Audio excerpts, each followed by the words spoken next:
आपकी हिंदी अध्यापिका जी राधिका, पाठशाला सहायक, जिला परिषद उन्नत पाठशाला गुज्जंगिवलस, गुर्ला मंडल, विजयनगरम जिला। आज मैं आपके सामने कबीर दास जी की साखी कविता पाठ को प्रस्तुत करने आई हूँ। तो चलिए देर किस बात की। इससे पहले मैं एक दोहा पढ़ूंगी, उसे ध्यान से सुनिए बच्चों। साधु ऐसा चाहिए जैसा सूप सुभाए, सार सार को गहीर है, थोथा देई उड़ाए। बच्चों, क्या आपको याद आया यह दोहा किसका है? जी हाँ, कबीरदास जी का। तो चलिए अब हम कबीरदास जी के साखी कविता पाठ में दिए दोहों के बारे में जानकारी प्राप्त करेंगे। इससे पहले साखी पाठ का संक्षिप्त विवरण देखेंगे। इस मॉड्यूल में पाठ का अवलोकन इस प्रकार है। कवि परिचय, पाठ प्रवेश और साखी पाठ के पहले 3 दोहे। अब इनसे संबंधित जानकारी प्राप्त करेंगे।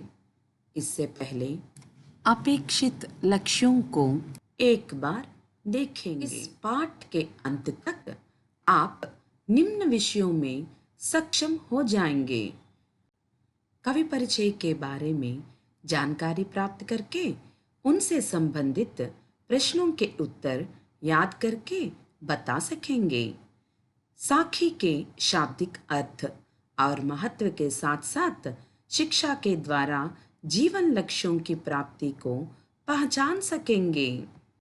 मीठी वाणी की महानता का वर्णन कर सकेंगे। सीखे गए भाषांशों को संदर्भानुसार उपयोग कर सकेंगे।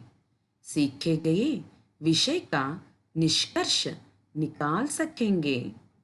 बच्चों, अब हम कवि परिचय के बारे में जानकारी प्राप्त करेंगे। कबीरदास जी का जन्म 1398 में काशी में हुआ है। कबीरदास जी के गुरु रामानंद थे।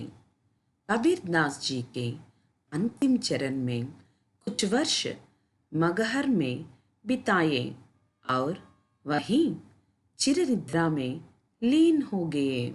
बच्चों, क्या आप जानते हैं उन्होंने अपने अंतिम दिन मगहर में क्यों बिताया? नहीं जानते हैं ना? तो चलिए अब जानेंगे। कबीर मानते थे कि कर्मों के अनुसार ही गति मिलती है, स्थान विशेष के कारण नहीं। उसे सिद्ध करने के लिए अंतिम समय में वे मगहर चले गए, क्योंकि लोग मानते थे कि काशी में मरने पर स्वर्ग और मगहर में मरने पर नरक मिलता है। मगहर में उन्होंने अंतिम सांस ली। आज भी वहाँ उनकी समाधि स्थित है। कबीरदास जी क्रांतदर्शी कवि थे। उनकी कविता में गहरी सामाजिकता प्रकट होती है। कबीरदास जी शास्त्रीय ज्ञान की अपेक्षा अनुभव ज्ञान को अधिक महत्व देते थे। उनका विश्वास सत्संग में था और वे मानते थे कि ईश्वर एक है, वह निर्विकार है, अरूप है। अच्छा बच्चों, अब हम कवि परिचय कहाँ तक समझ चुके हैं, इनकी जांच क्रियाकलाप के द्वारा स्वमूल्यांकन करके देखेंगे। बच्चों, नीचे दिए गए प्रश्नों का सही उत्तर पहचानिए। पहला प्रश्न, कबीरदास जी का जन्म कब हुआ? ए 1398, बी 1389, सी 1498, डी 1489। इनमें सही उत्तर क्या है, पहचानिए बच्चों। जी हाँ, ये 1398। सही उत्तर के लिए तालियां। दूसरा प्रश्न, क्रांतदर्शी कवि कौन थे? ए सूरदास, बी सुमित्रानंदन पंत, सी दिनकर, डी कबीरदास।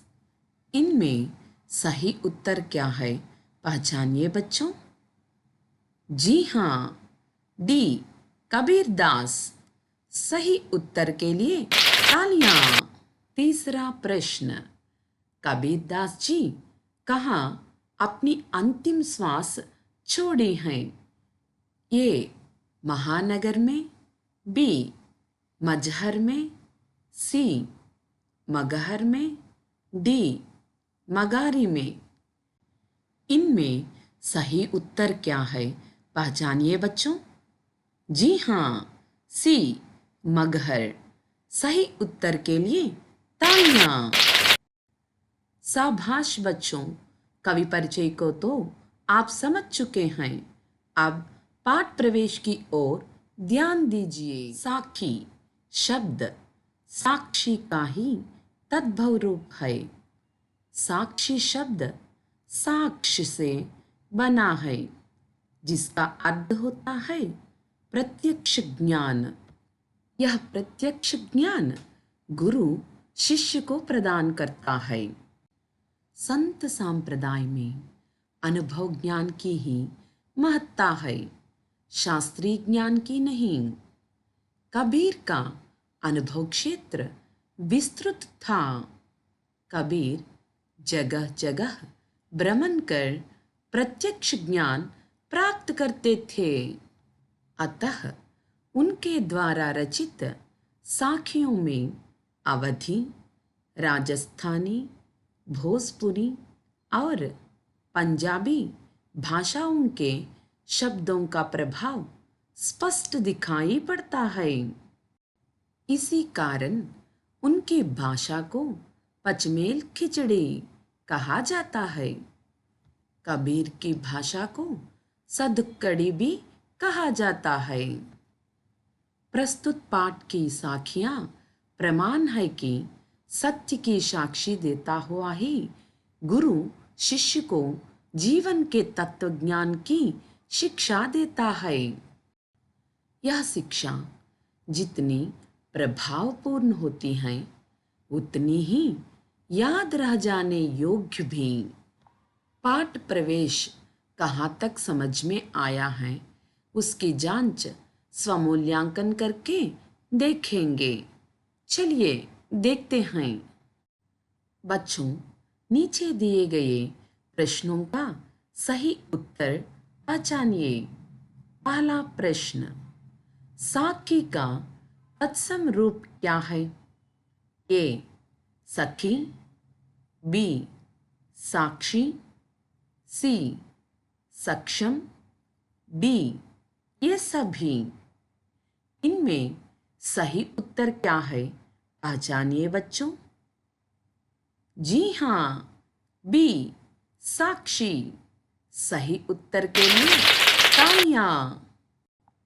दूसरा प्रश्न, गुरु किनको प्रत्यक्ष ज्ञान प्रदान करता है?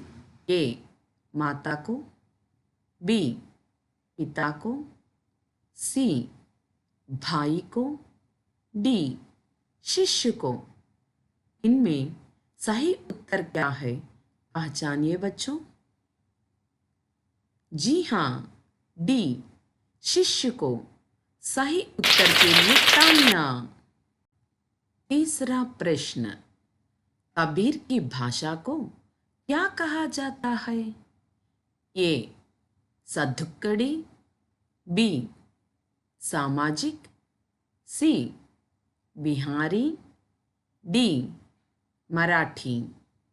इनमें सही उत्तर क्या है, पहचानिए बच्चों। जी हाँ, ये सदुक्कड़ी। सही उत्तर के लिए तालियां। अच्छा बच्चों, अब हम साखी के पहले 3 दोहों के बारे में जानकारी प्राप्त करेंगे। तो चलिए देखते हैं। पहला दोहा सुनिए बच्चों।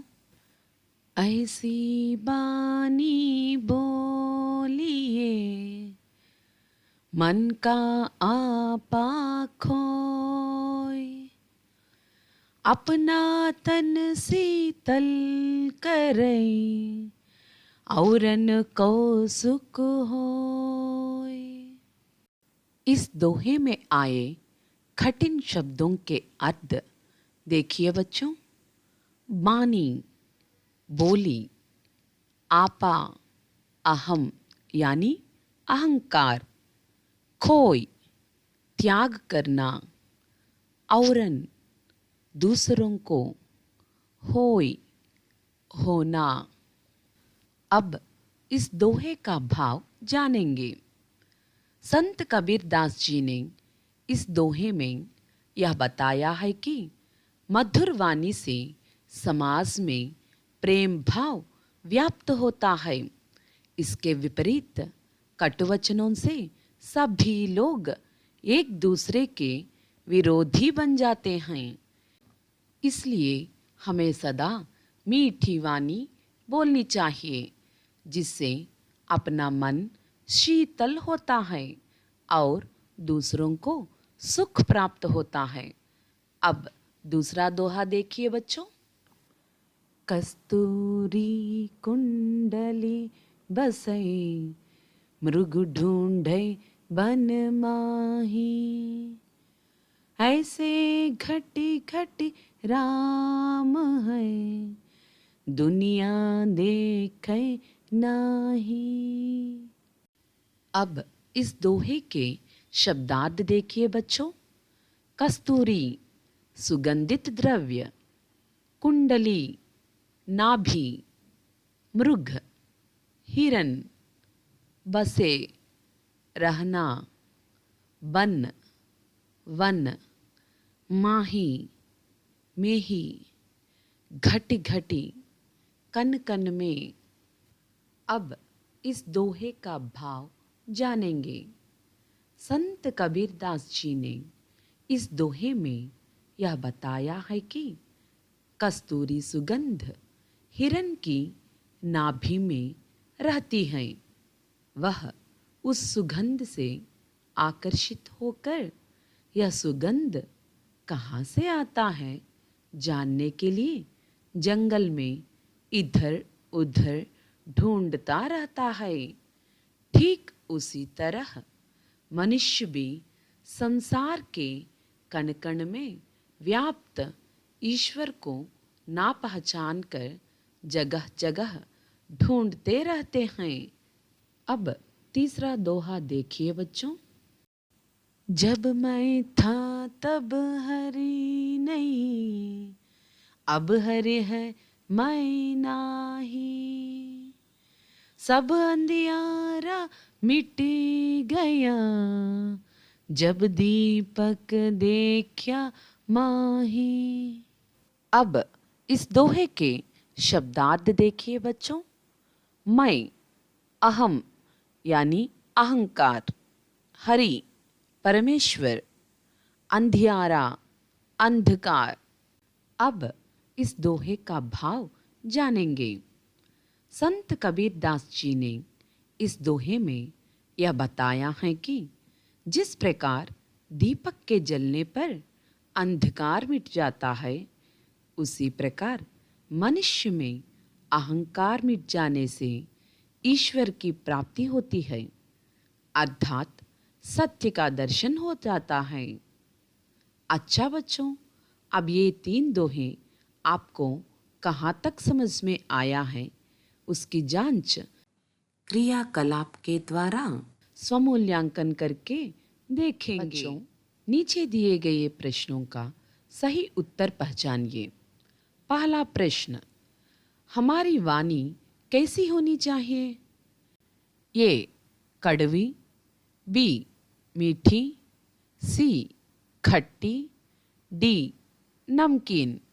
इनमें सही उत्तर क्या है, पहचानिए बच्चों। जी हाँ, बी मीठी। सही उत्तर के लिए तालियां।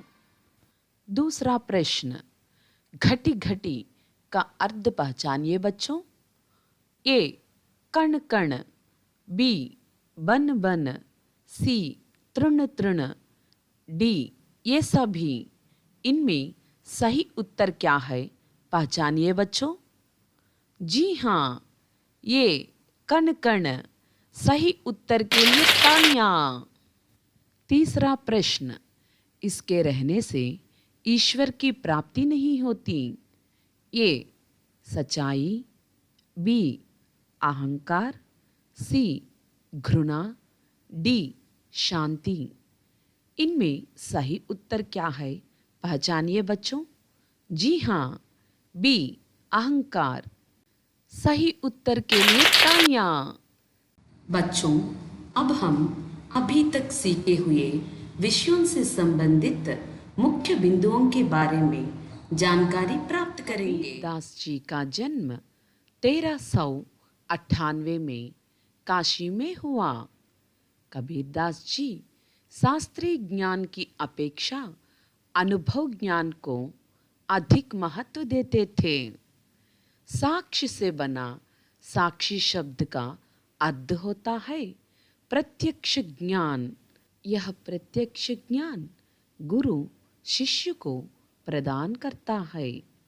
मीठी वाणी से अपना मन शीतल होता है और दूसरों को सुख प्राप्त होता है। हिरन अपनी नाभि में रही सुगंध को ना पहचान कर इधर उधर ढूंढता है, उसी तरह मनुष्य संसार के कण कण में व्याप्त ईश्वर के लिए जगह जगह ढूंढते हैं। दीपक के जलने पर उसके प्रकाश से अंधकार मिट जाता है और मन के अहम को दूर करने से ईश्वर की प्राप्ति होती है। अच्छा बच्चों, आप लोगों ने जिस तरह इस मॉड्यूल में कवि परिचय, पाठ प्रवेश और पहले 3 दोहों के बारे में जानकारी प्राप्त किए हैं, उससे संबंधित कुछ प्रश्न करूंगी। सही सही उत्तर देने का प्रयास कीजिए बच्चों। दिए गए प्रश्नों का सही उत्तर पहचानिए बच्चों। पहला प्रश्न, कबीरदास ने किस ज्ञान को अधिक महत्व दिया?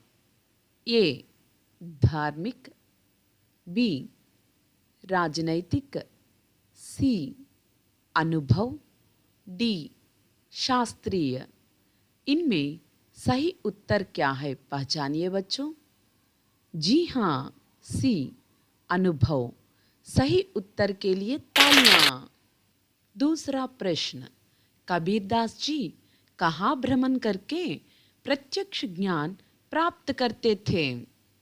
ए गांव, बी शहर, सी वन, डी जगह जगह। इनमें सही उत्तर क्या है, पहचानिए बच्चों। जी हाँ, डी जगह जगह। सही उत्तर के लिए तालियां। तीसरा प्रश्न, मीठे वचनों से दूसरों को क्या मिलता है? ये दुख, बी उदासी, सी सुख, डी कुछ भी नहीं। इनमें सही उत्तर क्या है, पहचानिए बच्चों। जी हाँ, सी सुख। सही उत्तर के लिए तालियां। चौथा प्रश्न, हिरन की नाभि में क्या बसा होता है?